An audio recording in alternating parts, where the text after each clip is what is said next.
Hello everyone, welcome और welcome back. तो US ने बोला है कि ईरान अपने ट्रूप्स भेज रहा है क्रीमिया में रशियन फोर्सेस की हेल्प करने के लिए, ताकि वो लोग एक बेटर तरीके से ईरानियन मेड जो ड्रोन्स हैं उनको यूज कर पाएं।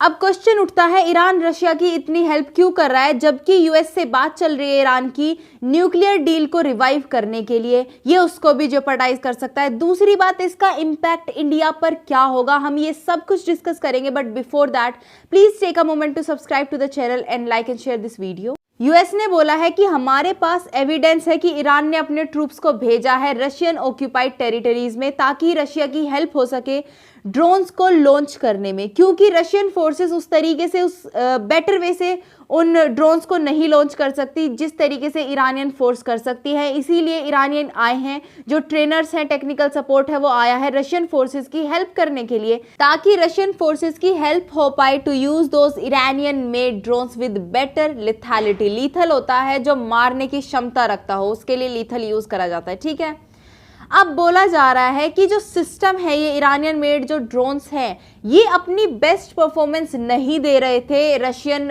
फोर्सेस के हाथों, और जो परफॉर्मेंस एक कस्टमर एक्सपेक्ट करता है किसी भी प्रोडक्ट से, वो बेसिकली वो नहीं दे पा रहे थे। इसीलिए ईरान ने डिसाइड करा कि हम अपने ट्रूप्स को भेजेंगे क्रीमिया में रशियन फोर्सेस के असिस्ट करने के लिए। जब यूएस से पूछा गया क्या आपको पता है कि कितने ईरानियंस वहां पर थे, तो यूएस ने बोला कि हमारे पास कोई नंबर नहीं है। जितना हमें पता है रिलेटिवली स्मॉल नंबर था, यानी कि बहुत कम ईरानियंस थे वहां पे, लेकिन थे ये पक्का है। जो ड्रोन्स रशिया ने परचेज करे हैं ईरान से, उनको डिप्लॉय कर दिया गया है और उनको रीसेंट अटैक्स में भी यूज करा गया है रशिया के द्वारा। जो कीव में भी अटैक हुआ था उसमें भी रशियन ड्रोन्स को ही यूज करा गया था। रशिया ने बेहद डजन्स ऑफ यूएवीज खरीदे हैं ईरान से, अनमैन्ड एरियल व्हीकल्स। ठीक है, और ऐसा बोल रहा है यूएस कि आगे आने वाले टाइम में भी बहुत सारा इंपोर्ट करा जाएगा वेपन्स और ammunitions from Iran to Russia.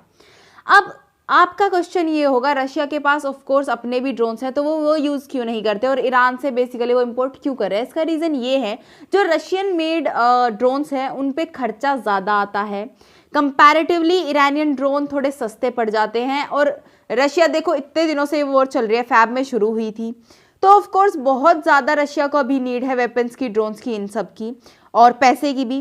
तो रशिया चाह रहा है कि जो कम पैसे में ज्यादा लीथल हो वो बेटर रहेगा, इसीलिए ईरान से ये ड्रोन खरीदे गए हैं। यूएस ने बोला है कि हमारे पास क्रेडिबल इंफॉर्मेशन है कि रशियन ऑफिशियल्स भी ईरान में गए थे ट्रेनिंग लेने के लिए, कि उनके जो द्वारा प्रोवाइड करवाए गए ड्रोन्स हैं उनको यूज कैसे करा जाएगा। जैसा कि मैंने आपको बताया, और यूएस का भी यही कहना है, क्योंकि ये वॉर काफी लंबे टाइम से चली आ रही है, इसलिए शॉर्टेज हो रही है सप्लाईज की, वेपन्स की, तो इसीलिए रशिया और ज़्यादा खरीद सकता है, और तरीके के वेपन्स भी खरीद सकता है ईरान से, जैसे कि सरफेस टू सरफेस मिसाइल्स भी शायद आने वाले टाइम में रशिया खरीदे ईरान से। बात कर लेते हैं ईरान रशिया की क्यों हेल्प कर रहा है, यानी कि उसका क्या एडवांटेज है इसमें। सबसे पहले आपको पता ही होगा, जो टर्किश ड्रोन्स थे उन्होंने यूक्रेन वॉर में कितना ज़्यादा बड़ा रोल निभाया है। यूक्रेन का सीक्रेट वेपन बोला गया है उनको अगेंस्ट रशिया, और उन्होंने बेसिकली यूक्रेन को काफ़ी ज़्यादा डिफेंड करने में, रशिया पर अटैक करने में बेहद मदद करी है। तो टर्किश ड्रोन्स का बोलबाला हो गया था वर्ल्ड वाइड। इवन यूएई ने भी 120 ड्रोन्स खरीदने की बात करी थी टर्किश गवर्नमेंट से। अब अगर हम टर्की और ईरान की बात करें, तो ये दोनों अच्छे टर्म्स पर नहीं है। आपको इधर ईरान दिख जाएगा, ऊपर टर्की और अर्मीनिया और अजरबैजान। ईरान की जो बॉर्डर है वो अजरबैजान से लगता है, और अजरबैजान और ईरान के अच्छे रिलेशंस नहीं हैं, इनके बीच बॉर्डर डिस्प्यूट्स रहते हैं, और टर्की ने इस केस में अजरबैजान की काफ़ी बार मदद करी है, इसलिए इन टर्न ईरान और टर्की के रिलेशंस भी बिल्कुल अच्छे नहीं हैं। दूसरी बात, टर्की अजरबैजान को सपोर्ट करता है और ईरान अर्मीनिया को सपोर्ट करता है, इस वजह से भी टर्की और ईरान के रिलेशंस जो है वो बिल्कुल अच्छे नहीं हैं। इसीलिए जब ईरान को लगा कि टर्की के जो ड्रोन्स हैं उनका बोलबाला हो रहा है, बेसिकली उनकी काफ़ी तारीफ चल रही है, तो अगर अभी ईरान रशिया की हेल्प करेगा ड्रोन्स प्रोवाइड करवा के, देखो जिस तरीके से अभी वॉर चल रही है, तो रशिया अपनी जो टेरिटरीज ने एनेक्स कर रखी है यूक्रेन की, उसको तो डिफेंड कर ही लेगा, लेकिन ऐसा भी माना जा रहा है कि शायद यूक्रेन की और भी टेरिटरी रशिया के अंडर आ जाए, अगर ऐसा ही चलता रहा तो। अगर ऐसा होता है तो बेसिकली जो वेस्टर्न पावर्स हैं वो एक तरीके से हारती हुई दिखेंगी, ईरान के सामने कैसे? क्योंकि रशिया जो ड्रोन्स यूज कर रहा है, जो वेपन्स यूज कर रहा है, वो ईरान के प्रोवाइड करवाए हुए कर रहा है। तो बेसिकली ईरान के जो वेपन्स हैं उनका भी फिर अच्छा खासा बोलबाला होगा वर्ल्ड वाइड। यही ईरान चाहता है टर्की के जवाब में। मैंने आपको बताया था ईरान और अजरबैजान के बीच टेंशन्स बढ़ती रहती हैं। मिलिट्री ड्रिल्स भी फिलहाल करवा रहा है ईरान उस बॉर्डर पर, क्योंकि इन दोनों के बीच बेसिकली कॉन्फ्लिक्ट्स हैं और उस वजह से टर्की और ईरान के कॉन्फ्लिक्ट्स और ज़्यादा बढ़ते हैं, क्योंकि टर्की अजरबैजान की मदद करता है। ये रीजंस हो गए। एक रीजन जो सबसे बड़ा है, ये बोला जा रहा है कि ईरान को रशिया की मदद चाहिए न्यूक्लियर वेपन्स को बनाने में, और ऐसा भी बोला जा रहा है कि Iran is very very close to create a nuclear weapon, जिसमें कि अब उसको थोड़ी बहुत रशिया की मदद चाहिए। तो वो एडवांटेज उठाने के लिए, वो बेसिकली फेवर लेने के लिए रशिया से ईरान अभी रशिया की हेल्प कर रहा है। अब इसमें कितनी सच्चाई है वो आने वाले टाइम में पता लगेगा। I will keep you updated.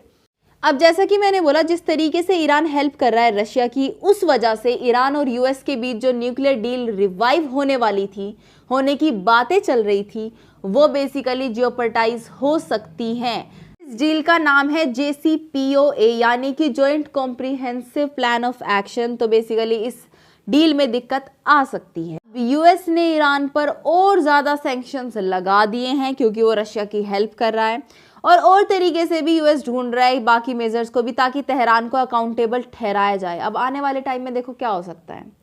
UNSC में आपको पता है रशिया के अगेंस्ट इंडिया नहीं जाता। एब्सटेन एंड चिल वाला जो कॉन्सेप्ट है वो अपनाते हैं हम, और बेसिकली अलग हो जाते हैं उस मैटर से। लेकिन अगर ईरान के खिलाफ UNSC में कोई भी जो रेजोल्यूशन है वो पारित होता है, तो हम वहाँ पे एब्सटेन नहीं कर पाएंगे।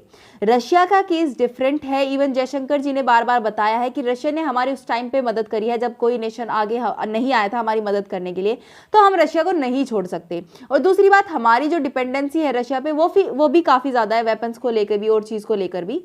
तो रशिया को फिर भी, रशिया का केस समझ सकते हैं वेस्टर्न नेशंस। लेकिन अगर हमने ईरान के केस में एब्सटेन करा, तो हमारे और यूएस के जो रिलेशंस है वो खराब हो सकते हैं। हमारे और वेस्टर्न नेशंस बाकी जो है उनके साथ भी रिलेशंस खराब हो सकते हैं, जो कि इंडिया नहीं चाहेगा। आने वाले टाइम में देखना ये होगा कि ईरान के खिलाफ अगर कोई रेजोल्यूशन पास होता है UN में, तो इंडिया उस केस में कैसे डिप्लोमेटिकली उस चीज को हैंडल करेगा।